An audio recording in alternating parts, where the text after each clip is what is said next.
अस्सलाम वालेकुम नाज़रीन, मैं हूं याह्या जावेद पांडे और ब्रिगेडियर रिटायर्ड गजनफर सैयद गजनफर अली साहब के यूट्यूब चैनल पे आपको खुशामदीद कहते हैं। Sir welcome to the show. अस्सलाम वालेकुम। थैंक यू वेरी मच, बहुत शुक्रिया पांडे।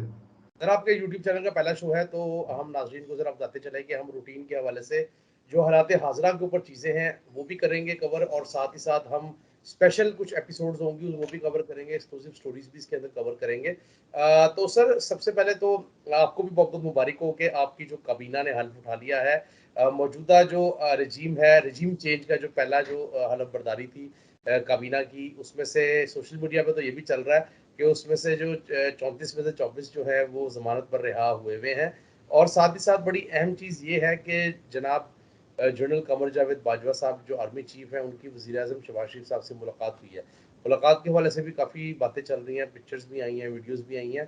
और कुछ दिन कबल जनाब आर्मी चीफ की कुछ रिटायर्ड अफसरान से लाहौर में मुलाकात हुई है, लाहौर गैरिजन के अंदर। उसके ऊपर भी बात करेंगे कि उसके हवाले से क्या खबरें हैं।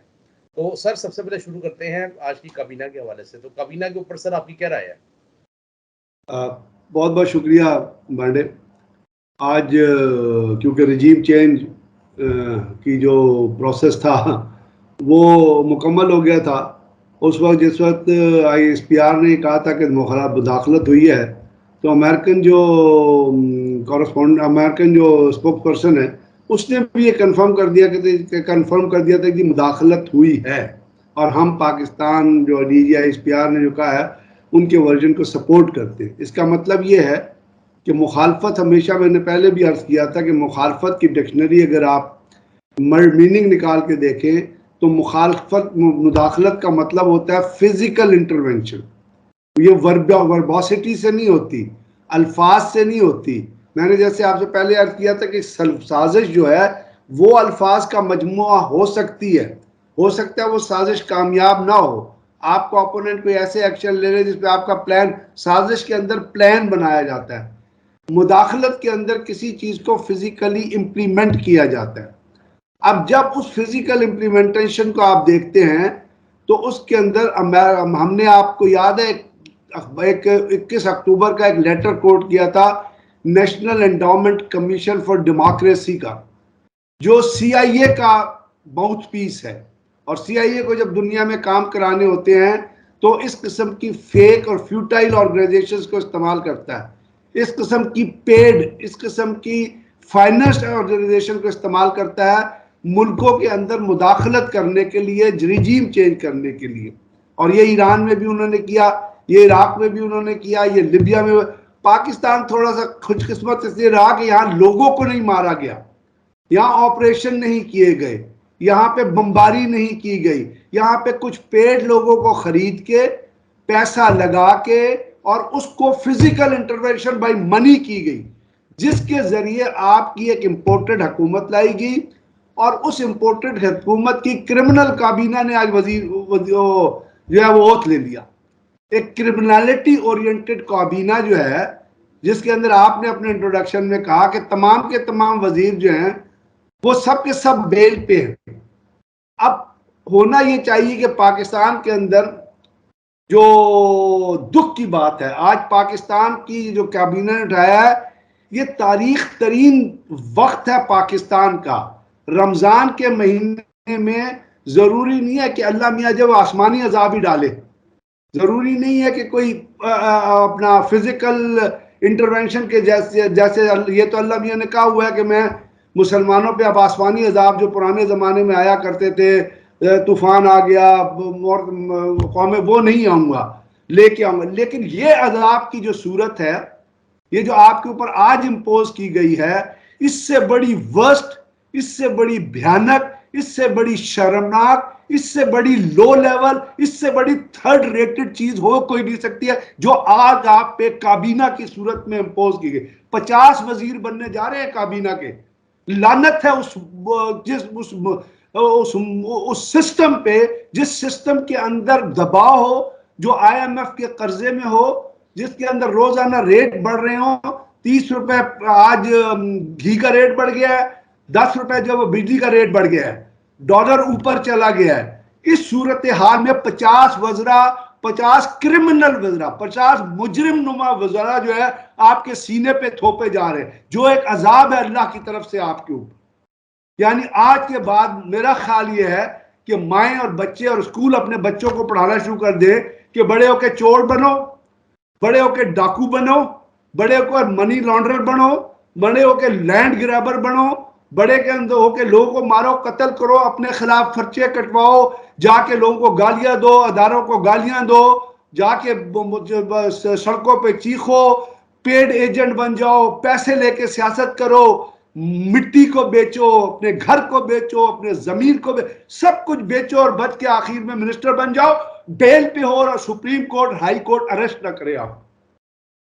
ये आज आप सब, यानी डॉक्टर सानिया, मैं पीटीआई की फेवर में नहीं कह रहा, डॉक्टर सानिया निश्तर डॉक्टर्स हैं, पीएचडी है, वर्ल्ड इकोनॉमिक फोरम में जाती हैं, उनकी क्वालिफिकेशन उठा के देखे, उनके आगे एक बोगस जाली डिग्री वाली औरत को, जिसका काम सिर्फ जरदारी की और जरदारी फैमिली की खुशामदे करना है, जिसका मेंटल लेवल एक थर्ड क्लास लेवल से भी नीचे है, उसको आज मिनिस्टर लगा दिया गया उसकी जगह।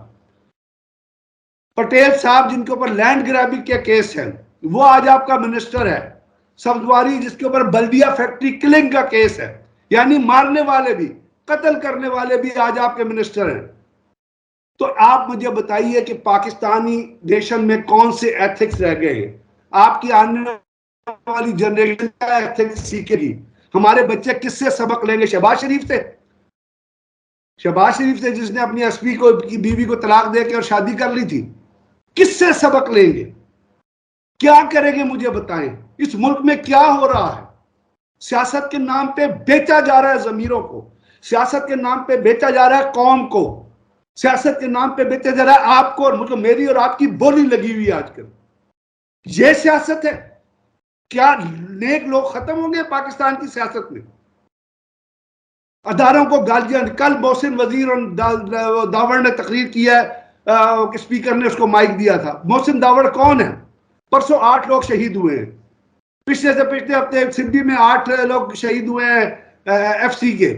एक लेफ्टिनेंट कर्नल, एक सिपाही ने अपनी जान का नजराना पेश किया है इन बिके हुए लोगों के लिए। क्या ये शहीद इसलिए हो रहे हैं कि मोहसिन दावड़ जैसे गद्दार लोग जाके अपनी कैबिनेट में तकरीर करें, जो अफगानिस्तान में जाके पाकिस्तान को गालियां देते हैं?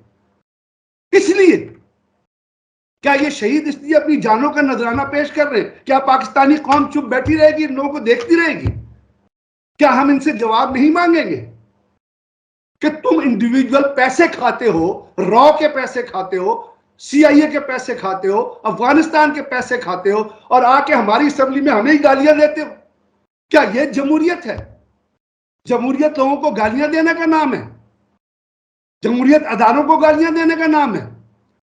ये क्रिप्टोक्रेसी में भी ये नहीं होता, जहां पे जो चीफ एग्जीक्यूटिव जैसे नवाज शरीफ ने किया था, क्या खुद करप्शन करके अपने गिर 4 बंदे जमा किए थे जो करप्शन उतनी ही करते थे? ये जमहूरियत का नाम है? जमहूरियत इस चीज को लेके चलती है। अगर आप ये क्लेम कर रहे हैं कि आप जमहूरियत को लेके आए, तो आप क्रिमिनल्स को लेके आए हैं। आपने क्या थानों में बोलियां लगवाई हैं? आखिर क्या क्या स्टैंडर्ड है, क्या मेरिट है आज के दिल की? ये अजाब नहीं है आप लोगों पे, हमारे ऊपर ये अजाब नहीं आ गया। हम कहां से जाके तलाश करें? हमारे चीफ जस्टिस कहते हैं कि जी अदालतें जो 12 बजे तक जागती रहती हैं और वो कॉन्स्टिट्यूशन की प्रोटेक्शन करती हैं। तो आप मुझे बताइए, ये लोग जो आए हैं, जो सुप्रीम कोर्ट से बेल पे हैं, जो हाई कोर्ट से बेल पे हैं, जो मनी लॉन्ड्रिंग में बेल पे हैं, जो लैंड ग्रैबिंग में बेल पे हैं, एक साहब है उन पे ड्रग चार्जेस हैं, जो ड्रग चार्जेस में बेल, क्या ये प्रोटेक्शन है? जब ये मनी लॉन्ड्रिंग हो रही थी तो 12 बजे का टाइम कहां गया था यार? या आप जरूर गए होंगे मॉडल टाउन में, जब लोगों को 18 लोगों को कत्ल किया गया था पॉइंट ब्लैंक रेंज पे, पंजाब गवर्नमेंट के ऑर्डर के अंदर। शहबाज शरीफ वाज चीफ मिनिस्टर। उनमें एक लेडी थी, मुझे इतना अफसोस हुआ, वहां रोना आया, इतने मोटे मोटे बंदे का दिल कंट्रोल नहीं होता। वहां एक लेडी थी जो शी वाज इन फैमिली वे, उनको पॉइंट ब्लैंक रेंज पे गोली मारी गई, उनकी भी डेथ हो गई, उनके वूम में जो बच्चा था उसकी भी डेथ हो गई। यार किसी अदालत ने नहीं सुना उसको आज तक। अगर अदालतें जाग रही थी तो वो कहां गया वो केस? वो लड़की परसों भी जाके अदालत में बैठी थी, जरा चेक करवाइएगा। यहाँ पे कैवलरी ग्राउंड के अंदर एक बच्चा कत्ल हुआ था, उसका वो मुख्तलिफ जगहों पे वो केस गया। वो कांजू का रिश्तेदार था, नवाज शरीफ का रिश्तेदार था। उनकी मदर जब गई वहां पे सुप्रीम कोर्ट में, साकिब निसाब साहब ने नोटिस लिया तो उन्होंने वाजा के हाथ खड़े कर दिए कि मेरी बेटियां हैं, मैं इस मुकदमे को परसू नहीं कर सकती। आप मुझे बताइए इसका जवाब किससे जाके मांगे? उन लोगों से मांगे जो 130वें नंबर पे। अभी मैं सुन रहा था डॉक्टर नासिर जावेद ने अपनी एक वीडियो लोड की है, उसमें उन्होंने आपने सुना होगा उन्होंने क्या कहा। उन्होंने अल्लाह याद कराया है इनको कि उनके अल्फाज देख लीजिएगा, उनके अल्फाज सुन लीजिएगा कि वो क्या कह रही है कोर्ट को, वो क्या कह रही है अदालत, वो क्या कह रही है जिन लोगों ने ये जो फैसला दिया उनके बारे में उन्होंने क्या फरमाया। वो भी एक बहुत बड़ी जज है, वो अल्लामा इकबाल से उनकी, आपको पता है जावेद इकबाल की वो मिसेज है। उन्होंने जो कुछ कहा, उन्होंने कहा जी आपने जान नहीं देनी अल्लाह को, रमजान का महीना है, इस रमजान के महीने में आप क्या कर रहे हैं? तो ये मैं तो नहीं कह रहा, वो तो लॉ की नॉलेज रखती है ना, तो वो क्या कह रही है? इसलिए कि ये क्रिमिनल आए, इसलिए आप 12 बजे तक जागे थे। इसलिए ये कॉन्स्टिट्यूशन इसलिए बनाया जाता है कि कॉन्स्टिट्यूशन के अंदर ये क्लॉज नहीं है कि कोई शख्स जिसने मुल्क को बेचा हो या किस क्राइम किया हो वो मिनिस्टर नहीं बन सकता। ये है कॉन्स्टिट्यूशन में क्लॉज या नहीं है? अगर ये कॉन्स्टिट्यूशन में क्लॉज है तो ये 26 क्रिमिनल कहां से, 50 क्रिमिनल कहां से आपने उठा के बना दिए मिनिस्टर? क्या हम बेजमीर है? बिल्कुल, हमें तो ये समझते हैं कि हम बेजमीर है, हमें जूते मारेंगे, जो मर्जी करेंगे, क्योंकि ये सुकरात हैं, ये बुकरात हैं। दुनिया की सारी अकल इनके अंदर ठोस दी गई है। क्या दुनिया में कहीं आपने देखा कि क्रिमिनल आदमी जो है वो मिनिस्टर, जो बेल पे वो मिनिस्टर बनाओ? इमरान खान ने अब्दुल अलीम को क्यों नहीं, अलीम खान को कैबिनेट में वो चीफ मिनिस्टर क्यों नहीं बनवाया था? इसलिए कि उनका एक ऐसा नैब का केस था जो इमरान खान के जमाने में नहीं बना था, जो नवाज शरीफ के जमाने में बना था। हालांकि अलीम खान काबिल आदमी है, अलीम खान क्रिटिकल आदमी है, अलीम खान हो सकता है बुजदार से बहुत अच्छा चीफ मिनिस्टर होता, लेकिन उनके रास्ते जुदा हो गए। अब ये चीनी की जो कीमत बढ़ी है, ये 79 चीनी शिगोर मिले किसकी है? किसने सेस लिया है? किसी ने मुकदमा चलाया जहांगीर तरीन के अलावा किसी और के ऊपर? तो क्या कॉन्स्टिट्यूशन, मैं सिर्फ एक सवाल करता हूं आज पूरी कौम से और पूरे उनसे कि क्या कॉन्स्टिट्यूशन ये ग्रांट करता है कि आप क्रिमिनल, जो ऐसा शख्स जिसके ऊपर क्रिमिनल चार्जेस हैं, जिसके ऊपर किलिंग के चार्जेस हैं, जिसके ऊपर मनी लॉन्ड्रिंग के चार्जेस हैं, जिनके ऊपर ड्रग के चार्जेस हैं, जिनके ऊपर लैंड ग्रैबिंग के चार्जेस हैं, जिनके ऊपर बदमाशी के चार्जेस हैं, और बदमाशी के एक रिफ्लेक्शन आपने देख ली एक होटल के अंदर जहां पे वो ये नूर आलम वगैरह बैठे थे और उन्होंने एक सीनियर सिटीजन को जो है जुदकोब किया बदमाशी करते हुए। आपने अता तारड़ की बात सुन ली है, जिसके वाले साहब जो थे पहले शख्स थे जिन्होंने जजों को खरीदना शुरू किया था और गए थे कोयटा में पाकिस्तान का जहाज लेके और वहां रुके रहे थे 3 दिन। उन्होंने जजों की और अदालत की जो है वो खरीद फरोख्त शुरू की थी उन साहब ने, अल्लाह उन्हें जन्नत नसीब करे। उसके बाद जाके सुप्रीम कोर्ट पे हमला हुआ था जब चीफ जस्टिस थे वो सजाद अली शाह, जिन्होंने आर्मी को लेटर लिखा था, वहां से आगाज हुआ था। वहां से जजों, ये अदालतों को मारने का, खरीदने का इल्जाम, ये अताउल्लाह तारड़ के वालिद साहब के जमाने से, और आज वो आके बदमाशी थे, वो क्या लोग देख नहीं रहे, लोग इनके चेहरे नहीं देखते, पहचानते नहीं है। तो ये जो आज जो कुछ हुआ है, ये हमारे ऊपर एक लानत के तौर पे, अल्लाह के अजाब के तौर पे एक चीज आयद की गई है। आई विश लोग इससे सबक सीखे और लोग ये याद रखें, इस चीज को सोचते रहे कि देखिए, एक नेल्सन मंडेला ने एक चीज कही थी, बड़ी गोल्डन चीज थी। उन्होंने कहा कि आजादी के लिए जरूरी नहीं है कि तुम आसमान और जमीन खरीद लो, मगर कम से कम खुद को मत बेचो। अनकोट। मैं फिर रिपीट करता हूं, नेल्सन मंडेला ने कहा था आजादी के लिए जरूरी नहीं है कि तुम आसमान और जमीन खरीद लो, मगर तुम अपने आप को हरगिज ना बेचो। अनकोट। हम लोग क्या, हमारे यहाँ क्या हो रहा है? क्या ये आजादी है? क्या ये जमहूरियत है? क्या ये डेमोक्रेसी है? क्या ये शैम डेमोक्रेसी है? क्या ये बनाना रिपब्लिक की डेमोक्रेसी है? इस डेमोक्रेसी के खालिक कौन? इस डेमोक्रेसी के मालिक कौन? इस डेमोक्रेसी को कौन जनरेट करते हैं?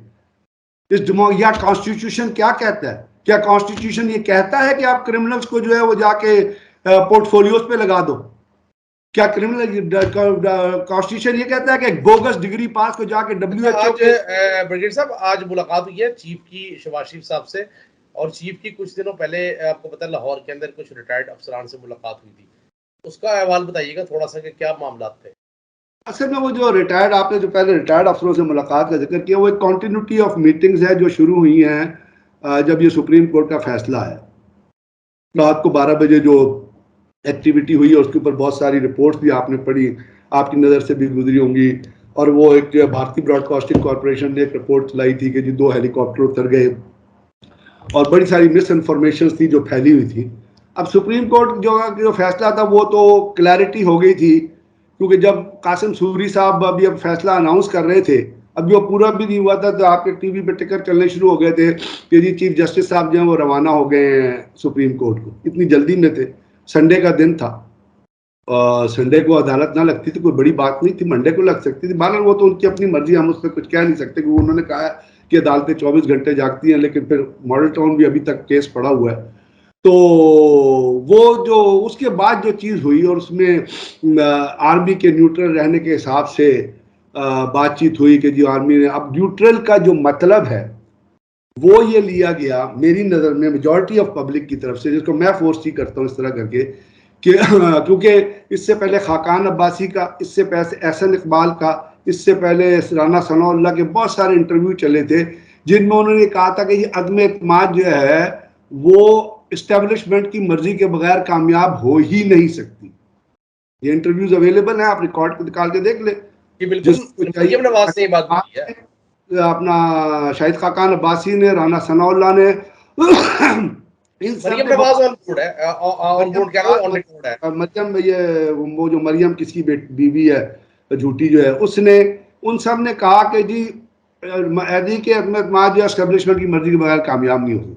अब जब ये कामयाब हो गई, एक तो इसके अंदर आर्टिकल 5 का जिक्र तो आ ही गया था जो एविडेंट है, इसमें कोई शक नहीं है कि लोग पैसे लेके बिके, इसमें कोई शक नहीं है। जो अमेरिकन एम्बेसडर ने मुलाकातें की उनके रिकॉर्ड मौजूद है, तस्वीरें मौजूद है, उन्होंने यही भेंट दी थी कि जी आप इमरान खान को और जो वो मेमो है, जो लेटर है वो भी मौजूद है, उसके ऊपर सुप्रीम कोर्ट ने उसको इन्वेस्टिगेट करना जरूरी नहीं समझा। हालांकि कॉन्स्टिट्यूशन ग्रांट करता है कि उस लेटर की इन्वेस्टिगेशन की जाए, उसके बाद कोई आगे जाके उसके ऊपर चीज, लेकिन वो नहीं हुआ इन्वेस्टिगेट, क्योंकि 1 पॉइंट फैसला देना था और फैसला पता था कि जी लोगों को कि जी क्या फैसला आने वाला है। तो अब जब ये चीज हो गई तो उसके अंदर लोगों ने फोर्स किया कि अगर आर्मी, मैं एक सोचता हूं कि अगर आर्मी इंटरफेयर करती तो शायद आर्मी इतना कामयाब ना होता। आर्मी कहती है कि जी हम न्यूट्रल रहे, उसके ऊपर DGISPR ने प्रेस कॉन्फ्रेंसेस की। अभी उन्हीं प्रेस कॉन्फ्रेंस की कंटिन्यूटी में चूंकि लोगों के अंदर इस्तराब पाया जाता था और लोग हाईएस्ट पॉसिबल लेवल से सुनना चाहते थे, फौजी और फौजी जो रिटायर्ड फौजी हैं वो माशरे का एक बहुत इंपॉर्टेंट हिस्सा है और बहुत सारे लोग हैं जो मुख्तलिफ रैंक्स में जब आप चलते हैं, कप्तान से लेके लेफ्टिनेंट जनरल तक, तो बहुत सारे लोग हैं जो मुख्तलिफ इलाकों में रिहाइश पजीर हैं। तो उनको बुला के चीफ ने ये एक्सप्लेन करने किया, ये बताया कि जी आर्मी का पूरे इस चीज़ में क्या स्टांस था और आर्मी इस चीज़ को किस तरह देख रही है। उसके अंदर बड़े बड़े हार्ड क्वेश्चन भी हुए जिनका उन्होंने बड़ा बर्दबारी से और बड़ी सिंपलिसिटी से जवाब दिया और चीज़ें चली। अब ये चीज़ें चूँकि इतना हिजान इतना हो गया है, इतना प्रोपेगेंडा इतना हो गया है, क्योंकि इसके अमेरिकन के CIA के जिसके 2 मकासद थे। एक मकसद तो सामने आ गया जो खरीदा गया लोगों को, ये तो मकसद सामने आ गया, रिजीम चेंज। ईरान में भी मुसद्दक के साथ ये किया था, इराक में भी ये किया, लिबिया में भी ये किया, अब तो दुनिया में ये इंक्वायरी आ गई है ना। ये तो सर चिलकोट इंक्वायरी अगर आप उठा के बड़े 7000 पेजेस की इंक्वायरी है जो बरतानिया में हुई है, जिसने ये कह दिया कि इराक के पास WM weapon of mass destruction नहीं थे और टोनी ब्लेयर ने और बुश ने झूठ बोला दुनिया से। दे शुड बी, अगर झूठ बोला था तो उनको अंडर वॉर क्रिमिनल में उनको ट्राई करना चाहिए ना, वॉर चार्जेस में, लेकिन नहीं हुआ। तो वो तो चीज सामने आ गई कि जी वो रिजीम चेंज किया गया था तेल चुराने के लिए, इराक से तेल चुराना था, लिबिया को से बदला लेना था, वो इराक से तेल चुराने के लिए कॉन्डोलीजा राइस और वो जो एक अपना ग्रुप था उन्होंने इराक से तेल चुरा के लेके जाना था, वो तेल चुरा के ले गए, इसीलिए सद्दाम को हटाया गया, इसीलिए लिबिया से कसाफी को हटाया। अब यही रिजीम चेंज उन्होंने इम्पोज किया पाकिस्तान, क्योंकि इमरान खान ने जो स्टांस लिया था एंटी अमेरिकन स्टांस था, जिस तरह लियाकत अली खान ने लिया था या यूब या अपना प्राइम मिनिस्टर भुट्टो ने लिया था, इन सबको हटा दिया गया। अब जब वो हटा दिया, एक तो वो चीज थी, दूसरी उनका जो इसी चीज का CIA का दूसरा जो एलिमेंट था दूसरा जो एंगल था वो ये था कि पाकिस्तानी फौज के खिलाफ प्रोपेगेंडा करके अवाम और पाकिस्तानी फौज के दरमियान एक खलीज डालो और फौज को जिम्मेदार ठहराओ उस चीज। ये भी प्रोपेगेंडे का एक हिस्सा था। तो इसको सेटिस्फाई करने के लिए वो कौन हुआ, और उसके अंदर बहुत सारी मीटिंग्स और भी हो रही है, और बहुत सारे ऑफिसर्स और भी सीनियर ऑफिसर्स एड्रेस कर रहे हैं ऑफिसर्स को, वो बता रहे हैं कि असल चीज क्या है। तो ये तो उसकी कहानी थी। अब उसके साथ साथ जो शहबाज शरीफ से मुलाकात हुई है अपना चीफ की, नेचुरली चीफ उसकी स्वेरिंग इन सेरेमनी में नहीं गए थे। DGSPR ने कहा कि वो दिन दफ्तर नहीं आए थे, ही वाज नॉट। तो अब वो गए हैं, तो साफ जाहिर है कि जो आने वाले दिन हैं और आने वाली चीजें हैं, और उसके अंदर सबसे बड़ी चीज जो है वो नवाज शरीफ की वापसी है। Nawaz Sharif is a criminal. Nawaz Sharif अदालतों से झूठ बोल के गया है। नवाज शरीफ अदालतों को धोखा दे के गया है। नवाज शरीफ अदालतों का जो है वो इश्तहारी मुल्जिम है। तो अगर तो इस मुल्क में जस्टिस ने चलना है, अगर इस मुल्क के अंदर इक्वल लॉ होना है, अगर इस मुल्क के अंदर कॉन्स्टिट्यूशन के अंदर फैसले होने हैं, तो नवाज शरीफ को अब दूसरा जो मुकदमा जिसमें ट्राई किया जाए वो झूठ बोलने वाला मुकदमा है।